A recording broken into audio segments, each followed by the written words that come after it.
What's going on, guys? Welcome back to the channel. My name is Steve. I'm Lindsay. Today we're going to be reading to how British police deal with non-violent criminals.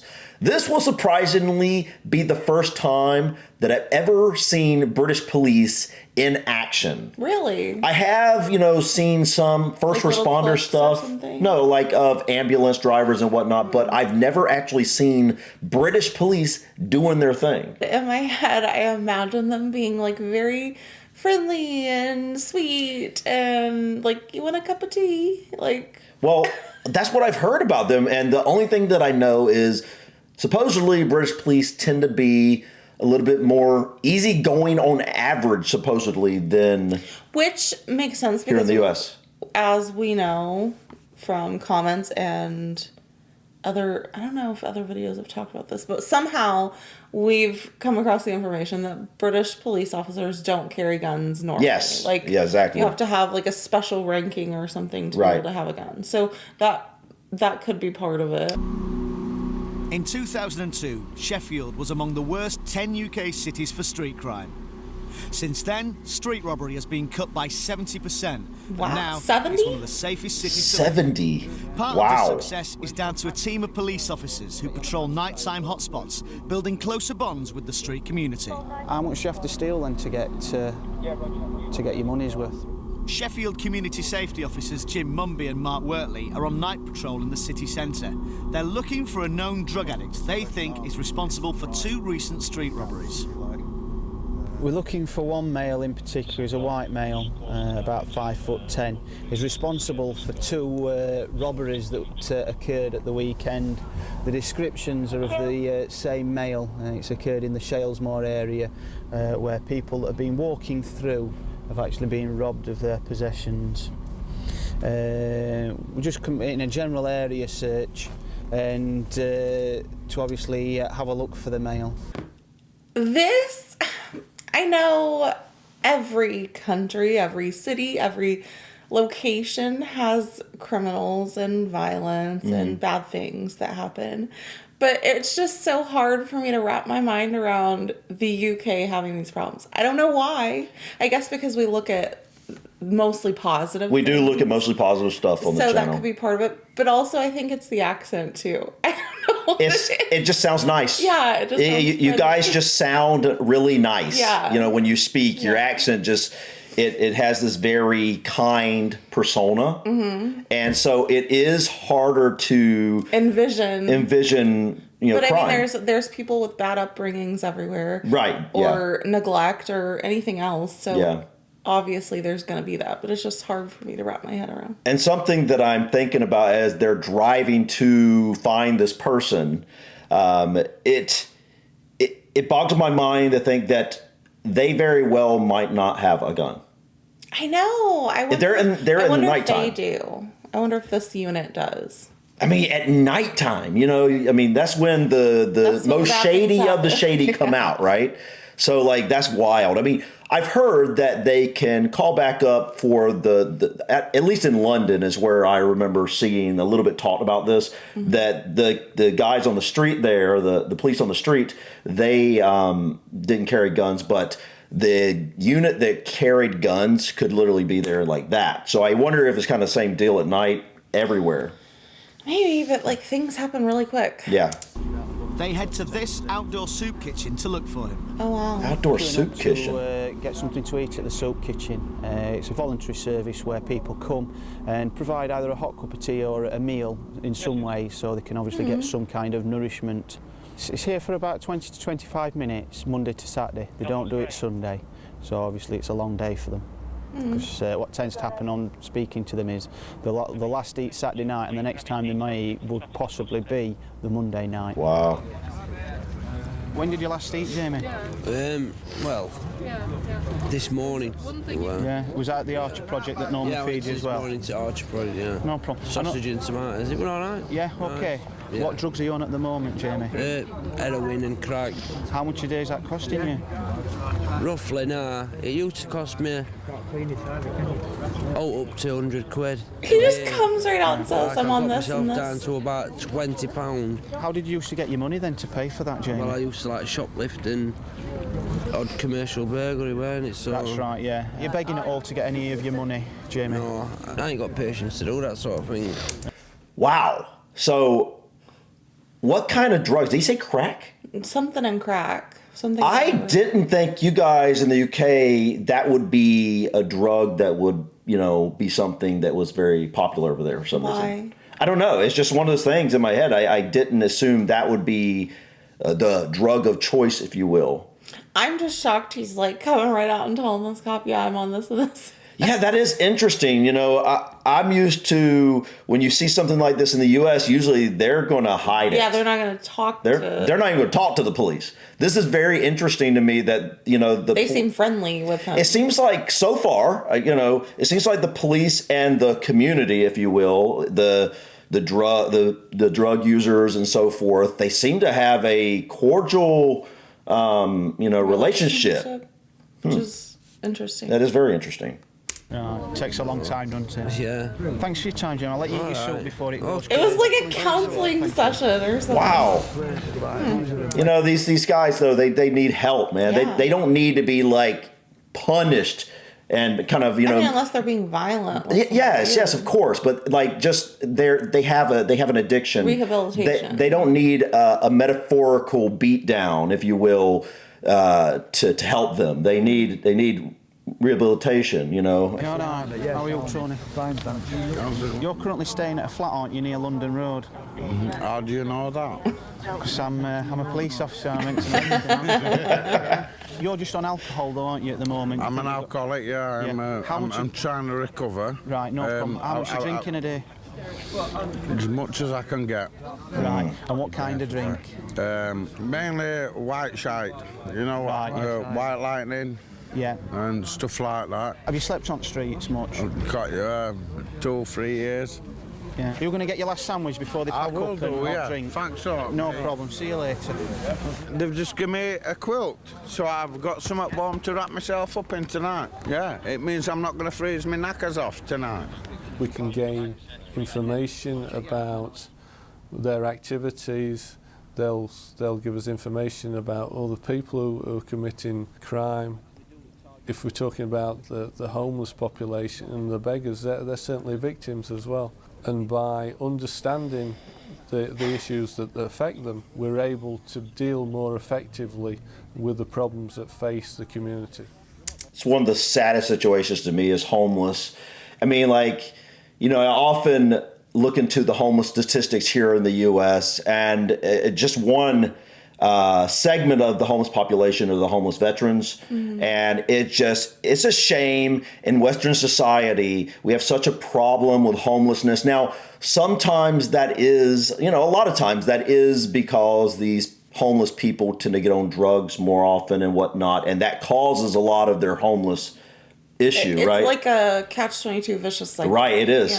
Yeah. But there's also a lot of people that, didn't start off homeless already on drugs. They went to drugs after becoming homeless because they kind of fell in hard times and they didn't have anyone there to help them. And a lot of the homeless have mental illness that needs to be addressed. And I know in America, and I'm sure you guys deal with this quite a bit in the UK as well, probably all Western societies, unfortunately, it's just there doesn't seem to be enough help for the homeless, and it's one thing that really upsets me a lot.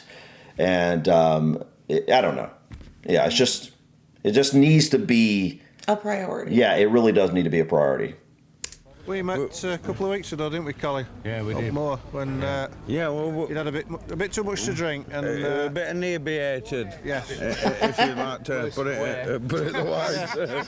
Yeah, and we were. Well, you were out last Tuesday, weren't you? We came to fetch it early because of the Arsenal game. We got it sorted.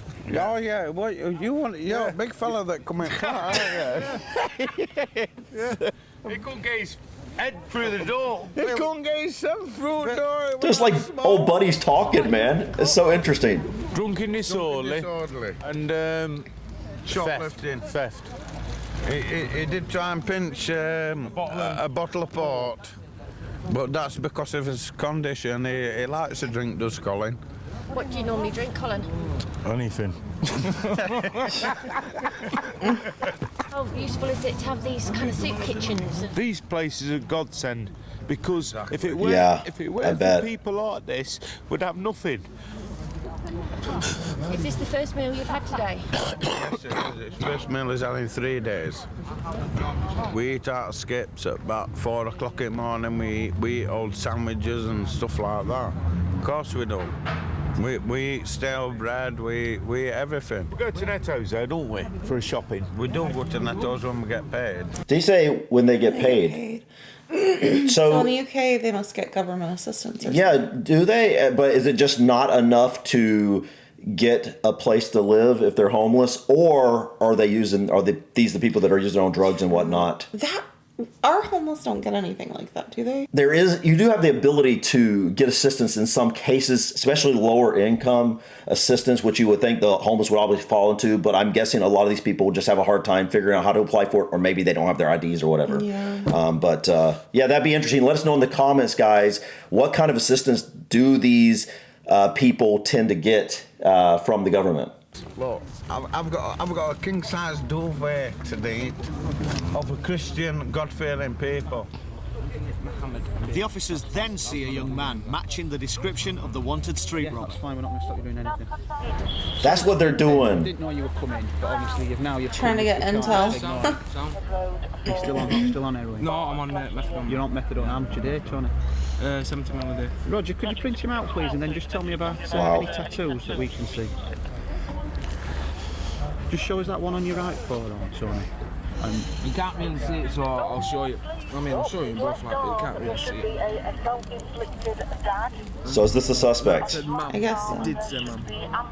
Lovely, thank you.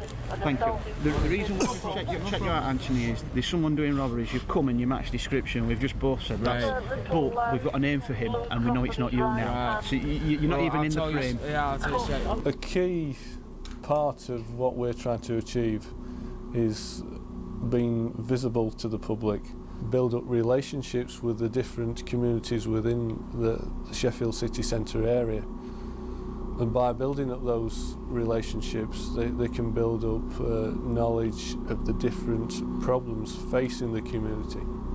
Current issues include begging, street drinking and street crime. Begging? Is begging illegal?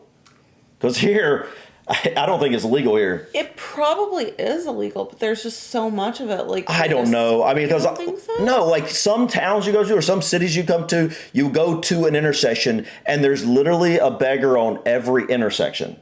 Like every corner. Yeah, not in our city. I don't ever see that, honestly. I don't know if I've ever seen a beggar here. I have at Walmart. Coming out of Walmart, yes. But outside of that, that's it. You don't see them generally at the stoplights and whatnot.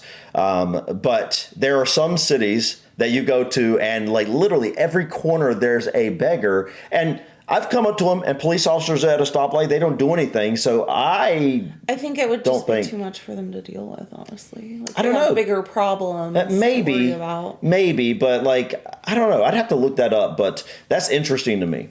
Yeah. That it is illegal, it sounds like, in the UK. We're out there actually speaking to the public. We're not going to be aware of what their issues are. Back out on City Patrol, PC Wortley has joined colleague Jim Mumby. What you been up to anyway? I'll go begging. You been begging? Yeah. I have earlier on, Lord. Yeah. You had your drugs today? Yeah. How much on a day? 2-3 bags a day, look. 2 or 3 bags. Yeah, 30 quid. Coming down. Yeah. Is that just to keep yourself going, or is it to get you high? Just to keep your rattle off. How much are you earning a week from begging? Enough to feed me out and feed myself. So you're trying for 30 quid a day then, aren't you? Right, chaps. Thanks a lot. I'll see you in a week, John. They currently say that they're on approximately 30 to £40 a day. Unfortunately, with the habit, you normally have to double what they say. £900 to £1,200 a month. £60 onwards. That's what I've always had such a hard time with. You know, when you see a homeless person begging, and you feel like you want to do something for them, but I hate to give them money because They're gonna a use lot, it for yeah. drugs a lot of It's just like times.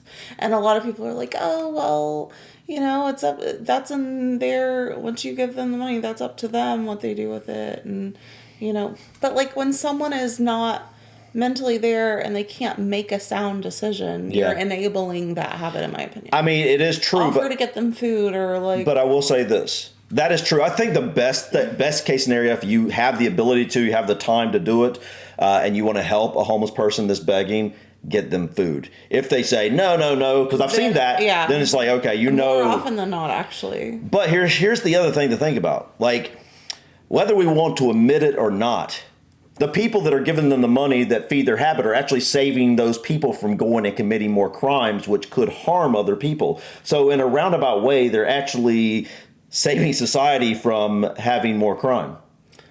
Yeah. But I still agree with you. At the same time, like, no, I still agree with you. What's the right thing? Right. It's a tricky situation all around. It's just sad, man. It's sad that, again, this should be one of those functions that, at least here in the U.S., the state governments, not the federal government, the state governments and the local governments should tackle. Should have a responsibility too. Yes, it should be a major responsibility, especially in the areas where there's a lot of homelessness and a lot of drug use. Yeah. And I'm guessing that you guys in the UK, obviously you have your areas that are better and worse than others, and you would think that the local areas would, come up with more solutions to help these people. Right. But that they've got to earn, obviously, per day to try and keep the habit. As John's already explained to us, it's not about keeping the habit, it's about keeping him going, and he needs £60 a day to inject to keep going, just to do the basic functions. The officers are still looking for a man wanted for street robbery. They head to this disused factory that's home to rough sleepers. It's just there. They're all derelict, and as I say, we've been in this afternoon and we've had a look round, and it's in a very sad state of repair. Unfortunately, it's the same story in every room with needles, and it's a place where we know that people are sleeping rough. As you can see, there's a needle there, half a pull queue, tomatoes. Obviously, someone's not keen on tomatoes. I've heard that term, sleeping rough. I don't know what it means. I guess it just means got milk where someone's obviously sleeping in a bad situation. Been living. Police. We've currently got 2 people sleeping in this room here. They're not here at the moment, but as you can see, the bedding's down. There's needles, there's lighters. The hygiene is absolutely awful. As you can see, the floor's dirty. In here, they've been trying to light fires. Oh my gosh. Presumably just to keep warm. Oh, man. Couldn't actually sit down or lay down here without having a severe risk of having pin pricks or needle pricks, or there will be human excrement and the like, but it is substantially warmer than actually being on the street or in a doorway. I think this is bordering on not being quite as good as the open streets, to be honest. I think you'd have to be a 10 out of 10 desperate to... Let's stop for a second and realize, again, these police officers are very well not lightly carrying. Yeah. How insane that is. They're going into this building not knowing what they're about to come across. Yeah, people on who knows what. I've heard, now granted, I don't know if this is true. If this is true, this would really shock me beyond even the not carrying a firearm thing. Supposedly they aren't even carrying tasers. What? Yeah. So that's insane. So what would they do to incapacitate someone if they came like rushing at them, crazed out of their minds on something? I have no idea. Just their bare hands? Yeah, the baton, I guess. Man. Yeah. That's pretty wild, huh? That's dangerous and very scary to me. Yeah. But. Yeah. I mean, I feel pretty uncomfortable just standing here. I don't think I would sit or lay anywhere in this building. As they're leaving, the officers see a man who's been living in the building. It's your kit in there, isn't it? Sleeping bags? Yeah. So how long you been living there? About a month. About a month. What's it like? Cold. Are you surviving then? Are you getting your money? Selling big issues. You got your badge? Yeah. Heading back into the city centre, the officers get a call on the radio. Negative, mate. It's just some street drinkers falling all over the floor. Roger, we'll have a look. Thanks very much. Appreciate it.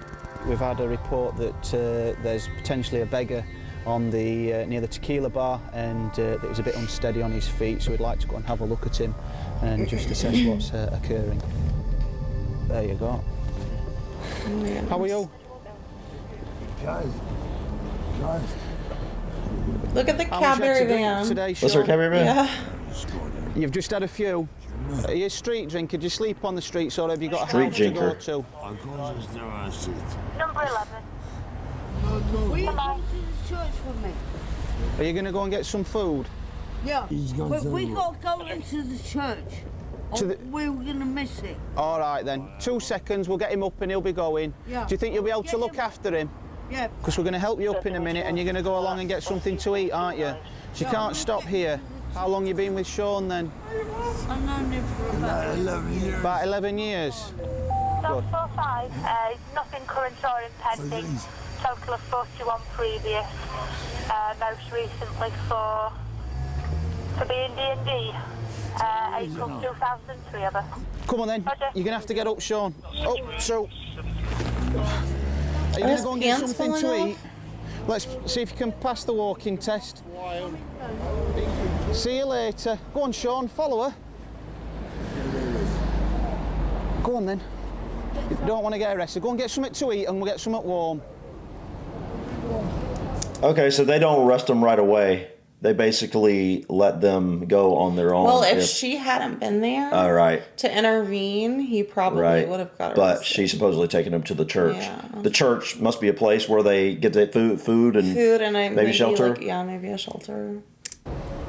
These people in the main are victims, people who have issues in everyday life, who have addictions, who have mental health issues. And the life on the streets is a deprived existence where they're simply existing from day to day, trying to feed the habit if they have a habit. Therefore, it's certainly a priority of South Yorkshire Police. Wow. Guys, that was incredible. Yeah, I think the main thing that stood out to me about these interactions was how candid, I guess, the homeless people and addicts were with the police. I know. Here, I feel like maybe I'm wrong. I'm not a part of that community, but at least from what I gather, here people would not talk to the police. They would just not on that level. No. It seems like there's a cordial relationship. It seems like friendly. Yeah, the police were, at least in this situation, were absolutely friendly. Every situation we saw, they were just completely so understanding, and I'm guessing the police go through training. They have to be that friendly and that understanding to this community. Level-headed. Yes, level-headed, very much so. You'd have to go to some kind of training or something to get to that place, to be like that. And I think that's pretty amazing. This was interesting. Our first look at anything to do with the British police, and it was a very, very, very interesting, honestly. It was just really... it gave me a different perspective. It allowed me to see how your police interact with specifically people that have addictions. That's what I'd say this was mostly about, people that have addictions and how the police are dealing with them. And I come away pretty impressed with what I saw from the police here. Mm-hmm. I thought they did an amazing job of keeping situations from getting out of control. Right, de-escalating. Yes. Or keeping them level. Not that they weren't going into places that were already violent. They were going to non-violent criminals, right? But if the police act a certain way, it can escalate things quickly. Mm-hmm. And I feel like that happens all too often in the U.S. Again, specifically in certain areas. Yeah. But the British police here did a great job. That's all I can say here, guys. I'd love to look at more of this type of content. So if you have any ideas of maybe what we should look at next in terms of kind of understanding British policing a little bit more, please feel free to leave suggestions in the comments. And I just want to say, there's no way I could do that job. No. Being a police officer. No. So hats off to those who can and do. Absolutely. We appreciate you. Yeah, especially in the situation where if they don't have any weapons, right, going into these situations, gosh, you don't know what you're entering into. That's insane to me, and it's very impressive that they, they have the results they seem to have. Yeah. But yeah, guys, guess that's it for us today. Thank you so much for stopping by. Please click that like button. Feel free to drop your comments or suggestions about this video or others. And don't forget to subscribe to continue to follow us on our journey to discover anything and everything about the UK and Ireland. Until next time, guys. Peace. Bye.